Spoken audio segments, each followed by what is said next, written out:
સો આપણે અંડર 30-35 એજ ગ્રુપની વાત કરીએ તો એમનામાં તમે એવું મોસ્ટ કોમન રીઝન કયું જોયું અથવા મલ્ટિપલ રીઝન્સ જે મોસ્ટ કોમનલી તમે જોયું કે આ રીઝન છે ને એ મોસ્ટલી જોવા મળી રહ્યું છે? બે રીઝન બહુ જ મોસ્ટ કોમન છે.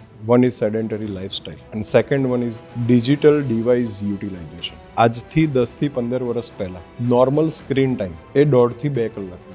તમે અત્યારનો ડેટા જોશો તો અત્યારનો એવરેજ સ્ક્રીન ટાઈમ એ 7.5 થી 9 કલાક. 7.5 થી 9 કલાક કોઈ બી ડિજિટલ ડિવાઇસ તમે યુટિલાઇઝ કરતા હો એ તમારા બોડીની અંદર બહુ બધી જગ્યાએ અફેક્ટ કરતા હોય. એન્ડ સેકન્ડ ઇઝ લાઇફસ્ટાઇલ કે લોકોની નેચરલ મૂવમેન્ટ નથી. દરેક વ્યક્તિના રૂટીનમાં એક પર્ટિક્યુલર ટાઈમ હોવો જ જોઈએ કે જેની અંદર એ પોતે સ્ટ્રેચિંગ કરતો હોય કે યોગા કરતો હોય કે મેડિટેશન કરતો હોય જેનાથી એની બોડીના દરેક મસલ્સ એ એક્ટિવ રહેતા હોય.